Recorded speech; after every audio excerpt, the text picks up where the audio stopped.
जहां करण के कवच और कुंडल इंद्र की हिफाजत में रखे गए। नक्शा कई हाथों से गुजरा, सदियों के लिए खो भी गया, लेकिन आज प्रोफेसर कपिल के इन दोनों बेटों की वजह से नक्शा मेरे पास आ गया है।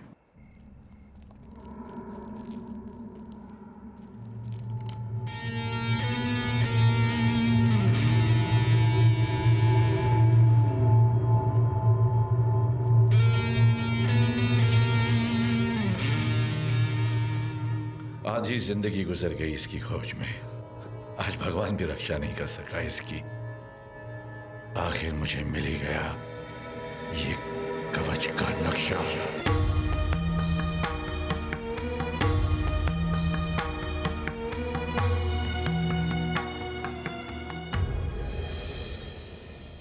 तुम लोग जिस नक्शे को लेकर घूम रहे थे वो सिर्फ कागज का एक टुकड़ा नहीं, बल्कि इतिहास का एक ऐसा पन्ना है जो सदियों से खो गया था। यह कहानी उस महान कहानी का एक छोटा सा अंश है जिसे हम महाभारत कहते हैं।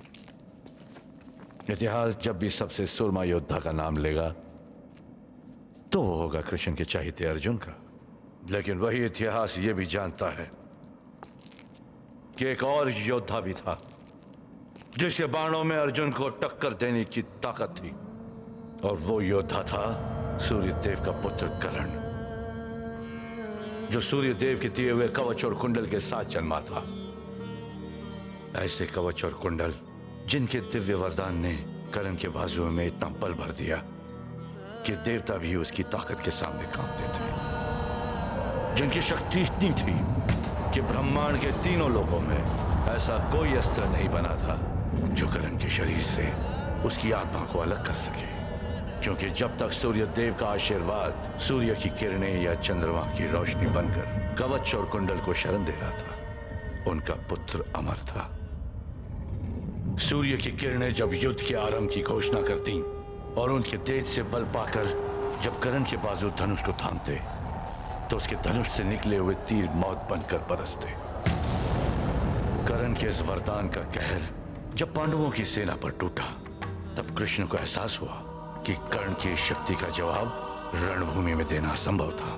वो जानते थे कि कर्ण दानवीर था और स्नान के बाद भिक्षा में जो कुछ भी कर्ण से मांगा जाता वो उसे देने से इनकार नहीं करता। तब कृष्ण ने भेजा इंद्रदेव को। इंद्रदेव ने रूप लिया एक ब्राह्मण का और कर्ण से उसका कवच और कुंडल मांगा। इंद्रदेव की ये चतुराई कर्ण ने पहचान ली, लेकिन फिर भी उस दानवीर ने उन्हें कवच और कुंडल देकर महाभारत के युद्ध की काया पलट दी। इस घटना के बाद ना ही कोई ग्रंथ ना ही कोई गाथा दोबारा कभी कवच का वर्णन करती है, परंतु कुछ कहानियां ऐसी भी होती हैं जो लिखी नहीं पुश्तों से बताई जाती हैं। और ऐसी ही एक कहानी ये थी कि स्वर्ग तक जाने से पहले इंद्रदेव ने धरती पर हिमालय के पर्वतों में एक समाधि बनाई जहां कर्ण का कवच और उसके कुंडल हमेशा के लिए रख दिए गए। बनते बनते नक्शा बना उस समाधि का जहां कर्ण के कवच और कुंडल इंद्र की हिफाजत में रखे गए। नक्शा कई हाथों से गुजरा, सदियों के लिए खो भी गया, लेकिन आज प्रोफेसर कपिल के इन दोनों बेटों की वजह से नक्शा मेरे पास आ गया है। इस एहसान के बदले मैं तुम दोनों को मौत दूंगा, क्योंकि ऐसी बेवकूफी के बाद तुम दोनों जीकर क्या करोगे?